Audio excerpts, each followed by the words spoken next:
Então, alunos, boa tarde, amigos.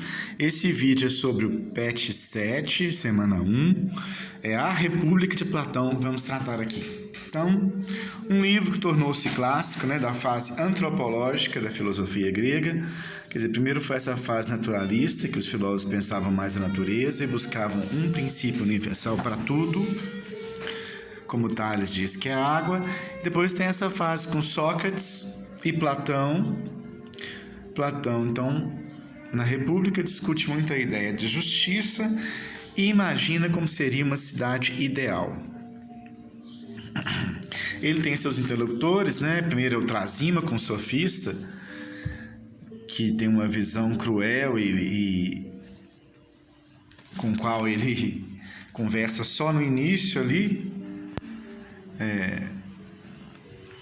Há quem analise, Eu lembro do professor Newton Binhoto, com quem eu estudei no FMG, dizendo que aquela visão deriva de outra vertente filosófica, que foi da em Maquiavel, do realismo político, que trabalha em cima da realpolitik, Não tem tempo para uma construção utópica ideal.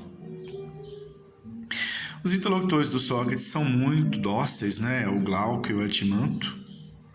Eles só dizem, com certeza, Sócrates, certamente, Sócrates, são muito mansos, muito dóceis, e nós da filosofia fazemos piada com isso. E o que acontece?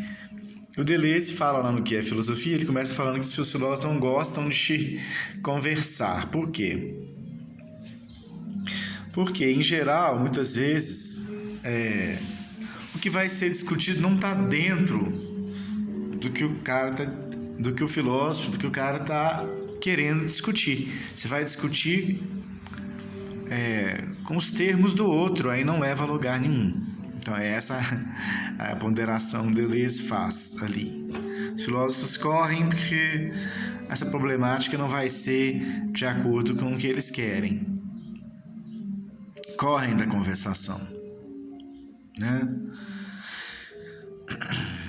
E a gente vê que a conversação de Sócrates corre sem antagonistas, sem quem contraponha argumentos. Então, ele expõe o pensamento dele, é bem marcado, por exemplo, pela predestinação, como comentou comigo uma vez o meu amigo Daniel De Luca, que é professor lá com os jesuítas.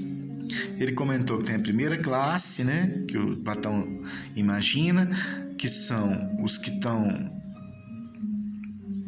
como se fossem predestinados a cultivar a terra, agricultura e comércio. Então, ele pensa uma república. Para nós, a república tem uma semântica tão positiva, um significado tão positivo, A gente fala, fulano é muito republicano, quer dizer, ele pensa na coisa pública, ele pensa no coletivo.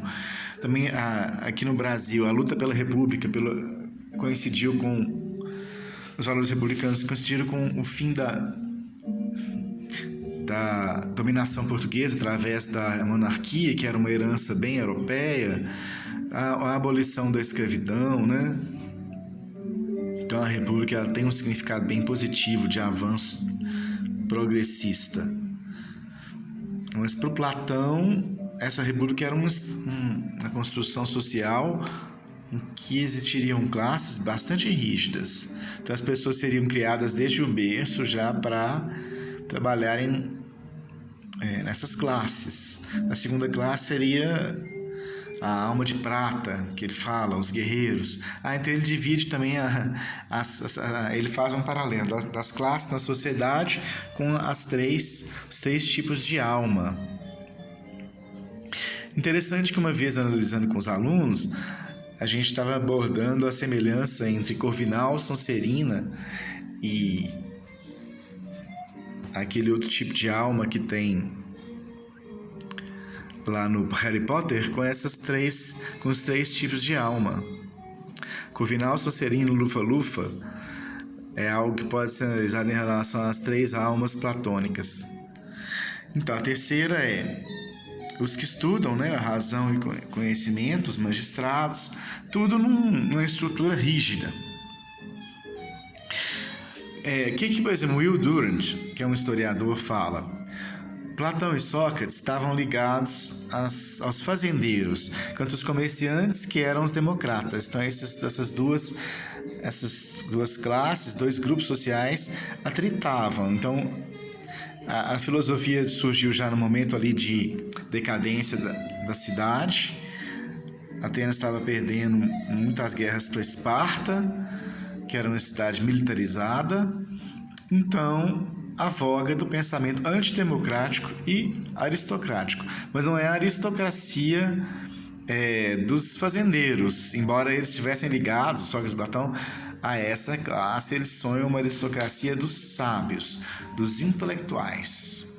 Então há quem diga, faça o paralelo do partido de vanguarda do Lênin com essa aristocracia dos ilustrados, dos melhores da classe trabalhadora, que se o Lênin selecionaria para serem revolucionários profissionais, com essa ideia da classe dominante dos sábios, seriam os reis filósofos, ou que reinariam com conhecimento da filosofia.